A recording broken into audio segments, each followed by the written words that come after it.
Hey guys, welcome back to my channel. My name's Emma and today I've got a video with all my finished pages for May. And there's not very many, there's only 6. I actually been super busy this month, but I do find that colouring definitely brings my stress level down. So I always make sure that I do have a little bit of time to colour. So I've got a few to show you, not many, but I do like most of the ones that I've coloured this month. Let's start off with the picture I coloured in the Occult and Folklore Coloring book by Duchess of Law. This is a new colouring book to me. I've only had it for a couple of months. So this is the first picture that I've done in here. And I really like how it turned out. I actually started doing this when I was away camping at Easter. So it has been done with minimal supplies. I only took away a couple of gel pens, some Inktense and also some Prismacolors. I coloured all the outside objects here with Inktense, and then most of the inside is done with Inktense and Prismacolor.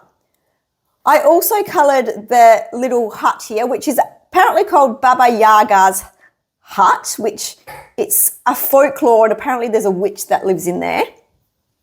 But the reason I chose this page is because of the chicken legs, because I love the chicken legs, they're funny.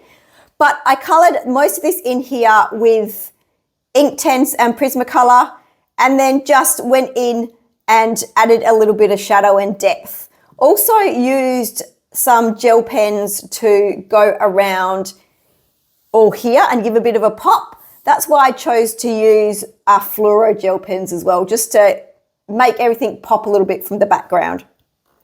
When I got home, I was able to use some of the other supplies that I have. So I did do the background here in Neocolor 2s.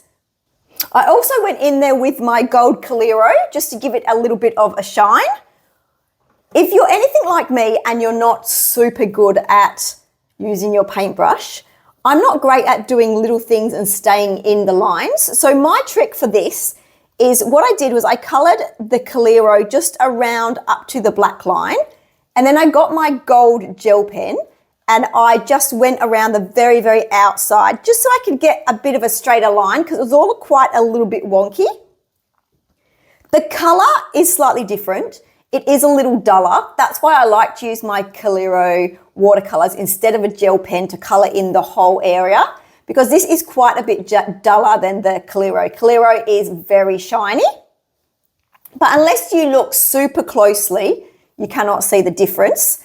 And while I've got this gel pen out here, I actually just discovered these. The size of the nib is really great. It's just a perfect size. It's not too small and not too big. So these are the Pentel Hybrid, and this is just the metallic one. I do have the Pentel Dual Hybrid in the ones that color shift, and they're really good as well. They go on really well and they don't skip at all, and I haven't had any problems with this skipping. So if you are looking for a really nice smooth gel pen that isn't going to cause you any trouble going on top of pencil, I definitely suggest one of these. The other thing I did with this is I added a little bit of collage just down here. I don't know if you can see it. I'll pull it a little bit closer. So I just cut away below the chicken's legs and just added in some collage. But I really like the colours I used and I think it worked out really, really well.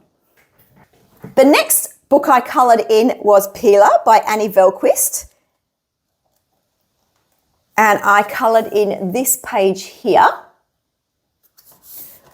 I started this page off by doing the background.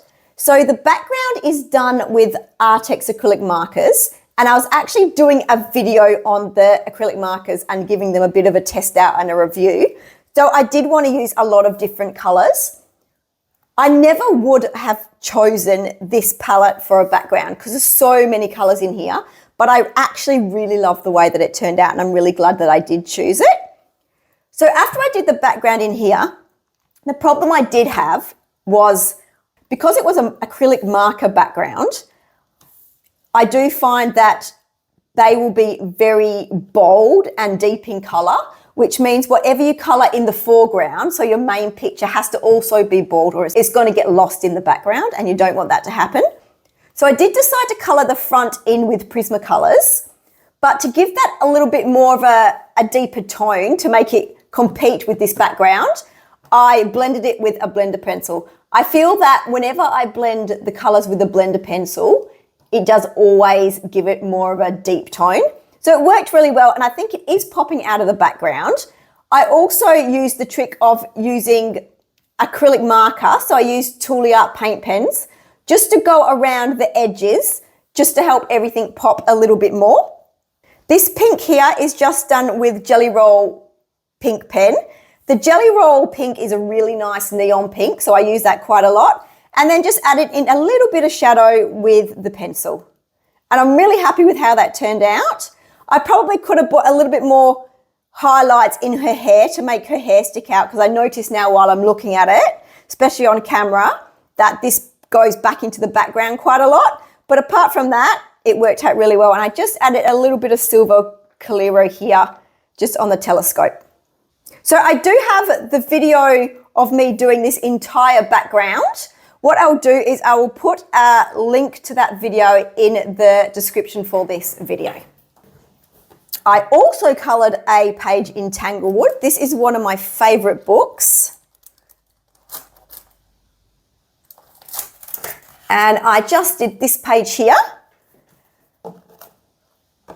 So this page was very similar to this page. As you can see, it's just a border and then it's completely plain on the inside. That's what this page was like. So this border here was here with these owls, 4 owls, and the tree trunks or the vines, and the rest of it was completely plain. It's very strange. There's quite a lot of pages in this book that have that, but I think it could be a good thing, because I was looking at it and I thought to myself, I actually felt like drawing. So instead of getting my sketchbook out, I decided just to draw something in the middle of here, and then I could do some colouring and drawing at the same time. So it worked out really well for me, actually. I'm not the best at drawing owls, but I thought I gave it a pretty good shot, and I like how it turned out. So the background is completely in Neocolor 2s. I used Inktense to do all these owls and the background and the vines. We just went over it with white marker. I think I actually used a Posca. Yeah, I just went over it with a Posca just to outline it. Also to add these dots here. Inside, I did the full background with Arrtx paint pen. Just their acrylic markers. And then I also did everything else with Inktense in there. Added a tiny little bit of neon here just to make this bit pop a little bit more, and went around these leaves here with a little bit of gold marker. When I'd finished, I did notice that because the background was so dark, it just looked like it was missing something. So what I decided to do was I decided to just get my markers out and just add some little dots around here, just to add a little bit more pop of colour and just give it a little bit more interest, because it looked really bland. But I'm actually looking forward to doing more of these. I was trying to avoid these pages with the big circles in the middle because I wasn't sure what to do. I thought maybe a good idea would be for me to do some collage in there. So I'll probably do some collage in some of them. But I think the idea of doing your own pictures inside is a really good one. Another page I did was in Akira, the Guardian of Spirits by Lainey Deo. In this book here, I did this page here, which I really like the way that this turned out. I started off by basing this whole thing with Arrtx Simp Tap markers, acrylic markers. I did the whole base and I chose some really neutral colours so I could work on top of it with pencil. So once I had done the whole thing with acrylic markers, I went in with Woomer pencils and also some Prismas and just added in all this depth in here. I find that when you colour over acrylic markers with pencils, a lot of the time it's quite a rough surface after you've put the acrylic marker down. So you do get a very rough application, but I think that works really well with certain images. So it works really well with grass, and I actually really like how it worked on this robot because it made the robot look really old and like weathered. I really like the way it worked. The funny thing is, I just watched that movie on Netflix. I forgot what it's called, but the one about the robots and the people, like humans and robots, and they're at war with each other. And the main character on there has like a little yellow robot, and it's super cute. But there's a scene in that movie that has this place, and there's all dead robots in there, like really old, rusted down dead robots. And this reminded me so much of that when I was coloring this in. But another thing, when I was choosing the color palette for this, I actually used one of my daughter's graphic novels. So I really like, when I'm finding color palettes, I really enjoy using graphic novels because there's so many different color palettes in one graphic novel. This has got heaps of different color palettes, and also the illustrations are just beautiful. So I went for a hunt through, and I chose this color palette here. It's a bit hard to see. I'll try and put them next to each other. But if you can see, I used quite a bit of these greens, and I used these colors here for this here. I used this here for the sky, and then also a lot of the browns in here. So the color palette works really well, and it's really nice finding a color palette in a graphic novel. It's a lot easier than Pinterest, because what I find is you can find the actual objects that you're coloring, you can find something similar in the graphic novel, so you actually know where to put the colors. Whereas like I looked for an image that had all the colors that would go with this and similar images. So that's why this item has, like this statue is covered in moss and is really old, whereas the robot's old and covered in moss, and there's lots of green grass in here. Also there's some water. And I really like the aqua color, the aqua blue that's used too, which I used out here in the water. So I strongly advise, if you are struggling to find color palettes, to grab yourself some graphic novels and go through them if you've got some sitting at home, because they have some really good ideas in there. I did like this when I finished it, but I just added a little bit of gold because I felt like it needed a little bit of something else in there, just for a little bit of shine. And then I added a little bit of black pencil over the top just to make it look like it's a little bit tarnished, so it's not like nice and glowy and glistening when it's old. So putting the black in made it look tarnished. So if you're interested in seeing me color this, and also how I choose my color palettes from graphic novels, I have done a video on that, and I will link it in the description below. I've also did a picture in Little Dolls by Hatchet Heroes. I love this book, and I've just done this picture here, and you will notice that it's definitely not the colors that all the bears should be, but I've tried to set a little task for myself that I don't color this book in the colors that the characters are supposed to be. So I try and do something a little bit different. So I based these guys here in Neo colors, then went over the top with a little bit of Inktense, and then also on top of that with a little bit of Prismacolor. The area around here, this ring, is done with alcohol markers, and she is also based in alcohol markers. Then has Woomer and Prismacolors on top. The whole background, the light blue and the dark blue here, are all done with Arrtx acrylic markers. And then when I was completely finished, I did realize that it was looking a little bit boring in the background, so I added these dots with acrylic markers, some silver, white, and some teal as well.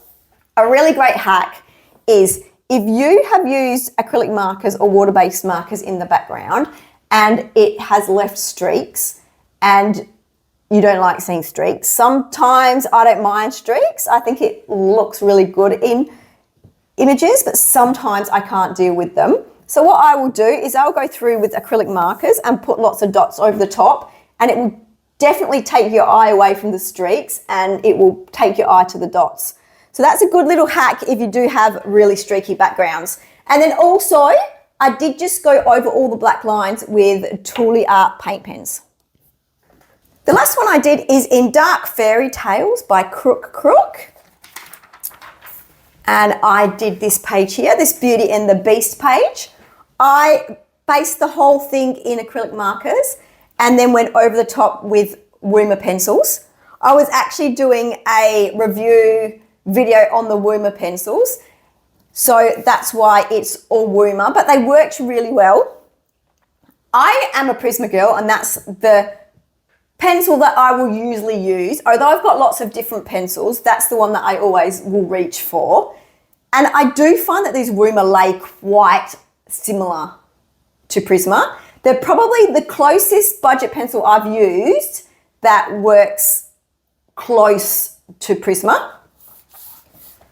The only thing that I would say about the Woomer pencils is they don't have any deep colours. So I did find if I wanted, they don't have any navy blues, or they don't have like a really deep, rich red, or like a really deep teal. So I did find that if I wanted to get a deep colour, I would have to add some black in there. So you'll see lots of the shadows, I have added black into the colour, because otherwise I wouldn't be able to get that deep colour. So I think as a base pencil that you could add other pencils to, they're great, but I don't think you could use the whole pack for everything, because you do have this quite a lot of the deep tones missing. I also added onto this, I don't know if you can see it, just a little bit of glitter on her dress, and that was done with Arrtx Drop of Shimmer, which is just here. It's basically just a clear ink that's full of glitter. I just added that to her dress. I also tried to separate her from the beast because they were very intermingled. So I put quite a lot of deep shadow around her with black here, just to try really hard to separate her from the beast. And then added some dots around the flowers to try and make them look a little bit more magical. Also, another thing is when I was doing this fur here, the Woomer pencils did keep their point pretty well. I didn't have to keep sharpening them, which was great. And that's it. That's all my pictures for this month. Thank you so much for sticking to the end and watching them. And hopefully next month I'll have more to show you. But happy colouring, and we'll chat soon. Bye.